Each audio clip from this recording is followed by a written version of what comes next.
ಅಂದ್ರೆ ಹೋದ ವರ್ಷ ಕಡೆ ವರ್ಷ 2 ವರ್ಷದಿಂದ ನಾನು ಕೂಡ ಎತ್ಕೊಂಡು ಹಿಡ್ಕೊಂಡಿದ್ದೆ. ಹಿಂಗೆ ಯಾರ ಎತ್ತಿನ ಬಾಲ ಪೂರ ತಿರುಗಿ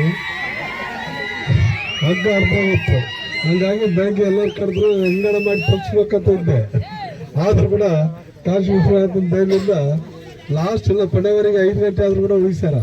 ಹಂಗಾಗಿ ಇವತ್ತು ಕಂಪ್ಲಿ ಮತ್ತು ಕುರುಗೋಡು ವಿಧಾನಸಭಾ ಕ್ಷೇತ್ರ ಎಲ್ಲ ರೈತಾಪಿ ಕ್ಷೇತ್ರ. ಯಾಕಂದ್ರೆ ಹೆಚ್ಚಿಗೆ ನಮ್ಗೆ ಯಾವ ಫ್ಯಾಕ್ಟ್ರಿ ಮತ್ತೊಂದು ಇನ್ನೊಂದು ಯಾವಿಲ್ಲ, ರೈತಕ್ಕೆ ಬಿಟ್ಟರೆ ಇನ್ನೊಂದು ಯಾವ್ದು ಕೂಡ ನಮ್ಗಿದಿಲ್ಲ. ಹಂಗಾಗಿ ಇತ್ತೀಚಿನ ದಿನಗಳಲ್ಲಿ ಯಾವ್ದಾದ್ರು ಮನೆಗೆ ಹೋದ್ರೆ ಮಜ್ಜಿಗೆ ಅನ್ಕೊಡೋರು. ಈಗ ಯಾವ್ದೆಲ್ಲ ದನಗಳು ಕಟ್ಟೋದು ಬಿಟ್ಬಿಟ್ಟಾರ.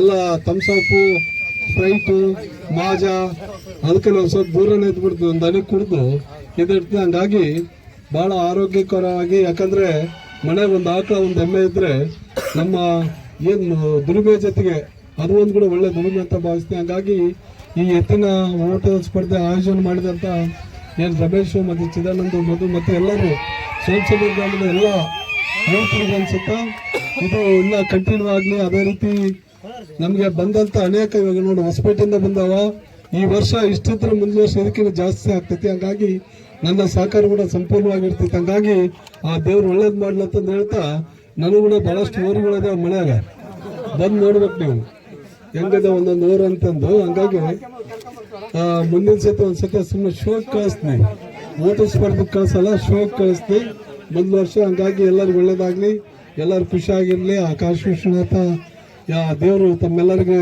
ಸುಖ, ಸಂತೋಷ, ಆರೋಗ್ಯ, ನೆಮ್ಮದಿ ಕೊಟ್ಟು ಈ ವರ್ಷ ಕೂಡ ಮಳೆ ಬೆಳೆ ಒಳ್ಳೇದಾಗ್ಲಿ ಅಂತ ಹೇಳಿ ನನಗೆ ಇಲ್ಲಿ ಕರೆದು ಮಾತಾಡ್ಲಿಕ್ಕೆ ಅವಕಾಶ ಕೊಟ್ಟಂತ ತಮ್ಮೆಲ್ಲರಿಗೂ ಅನ್ಸುತ್ತೆ ಒಂದು 2 ಮಾತು ಮುಗಿಸ್ತಾನೆ. ನಮಸ್ಕಾರ, ಥ್ಯಾಂಕ್ ಯು.